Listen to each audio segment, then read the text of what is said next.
मैं मजीद के मजमून के बाद किसी और गुफ्तगू की ज़रूरत तो नहीं थी, इसलिए कि इतना मुकम्मल, इतना जामे उमूमन होता ही है कि इस किस्म की तकरीबात में एक मतलब एक फॉर्मेलिटी से एक गुफ्तगू होती है, वो रस्मी सी गुफ्तगू की जाती है।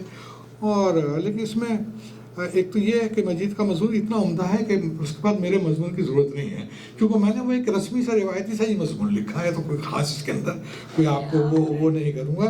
और मुझे इस किस्म की तहारीर का तजर्बा भी नहीं है, तो और ना मेरा इल्म ऐसा है ना कुछ। बहरहाल जो कुछ मैंने जुमले कुछ लिखे हैं थोड़े बहुत, और पहली तो जाहिर बात है कि मुबारकबाद नैना को भी, कमर को भी, और हमारी सोसाइटी जो है आर्ट्स सोसाइटी और अदील बाकी तमाम लोग, कि इन्होंने इस शहर में जो अदब की एक शमा रोशन की हुई है, मुख्तलिफ तकरीबात के लिए लोग आ रहे हैं, शामिल होते जा रहे हैं, काफ़िला बढ़ता चला जा रहा है।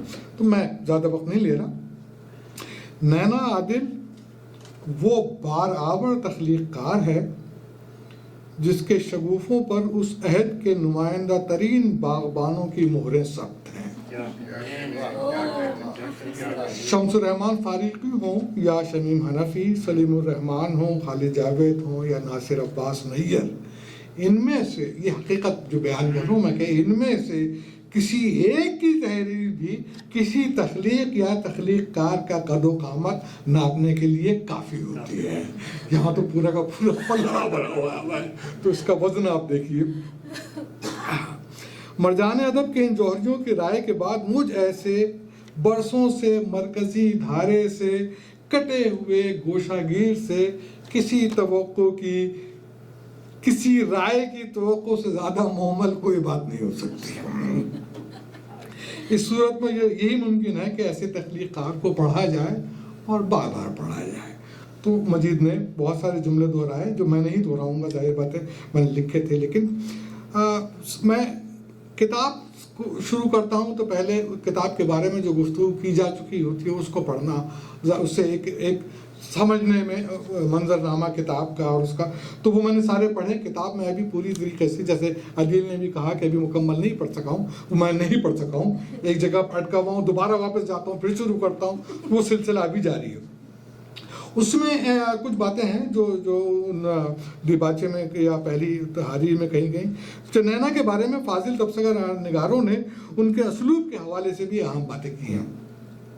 नासिर अब्बास नैयर ने शब्द के दिबाचे में असलूबियात के हवाले से जो बातें की हैं उनसे इख्तिलाफ व इत्तिफाक किया जा सकता है। जो उन्होंने असलूब के कि मेरे नज़दीक नैना आदिल का असलूब सिर्फ बहाव है, एक ऐसा बहाव जो कभी दरिया तो कभी नहर की शक्ल इख्तियार करता है और कहीं कारेस की सूरत ज़मीन सुखन की आबियारी करता है। बहाव की ये सूरत किसी शऊरी सतह पर अपने साथ बहने वाली अशिया या किसी मखसूस हैत या माहियत का इंतखाब नहीं करती।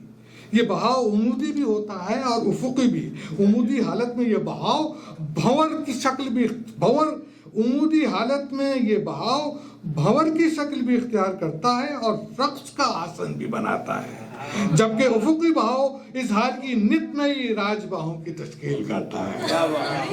वो सारी गुफ्तगू जो नासिर अब्बास नैयर ने इनकी मुख्तलिफ, जैसे ये नज़्म भी कहती हैं, ये गीत भी कहती हैं, ये नावल भी लिख रही हैं, गज़ल भी कहती हैं, तो उन्होंने एक बहस की है, उसको पढ़िएगा। वो बड़ी बहुत अहम मजमून है जो मैंने किसी शायरी की किताब के ऊपर देखा है कि असलूब के हवाले से कि वो कहाँ शायर किसी असलूब में कैद होता है, असलूब को किस तरीके से डिफाइन किया जाता है।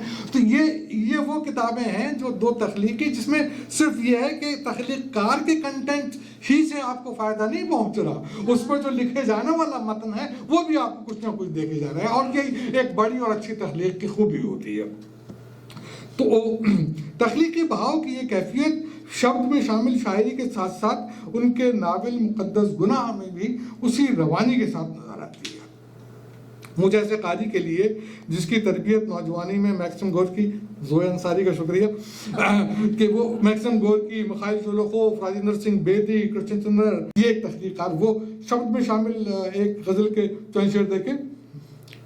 सुरमई बेरंग काली जर्द रू पर छाइयाँ, पूरी गज़ल बहुत उम्दा है, मैं सिर्फ दो शेर सुना रहा हूँ। सुरमई بے رنگ کالی زرد رو پرچھائیاں ناچتی رہتی ہیں میرے چار سو پرچھائیاں.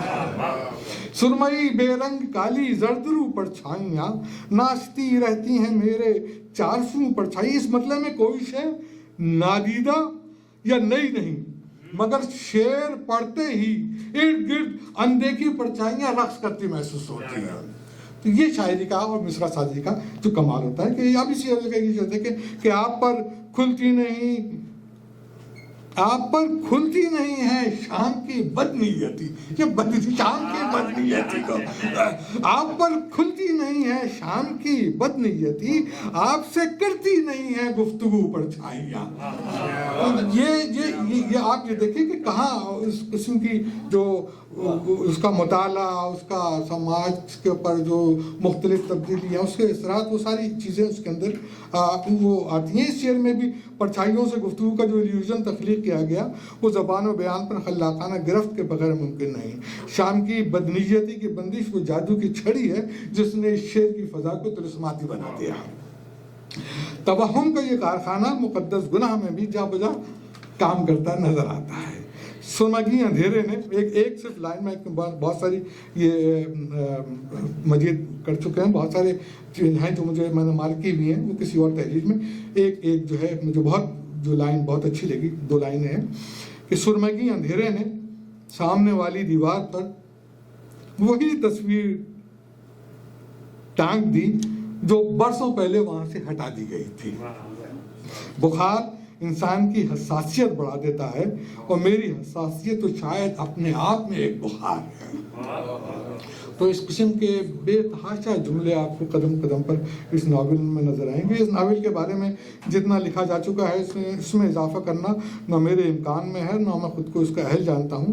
نینا عادل سے کراچی میں گزشتہ برس 1.5 ملاقاتیں ہیں اور آج کی ملاقات کے بعد میر صاحب کا مصرع ذرا سے تصرف کے ساتھ دہرانے کو جی چاہا، عمر بھر 1.5 ملاقات چلی.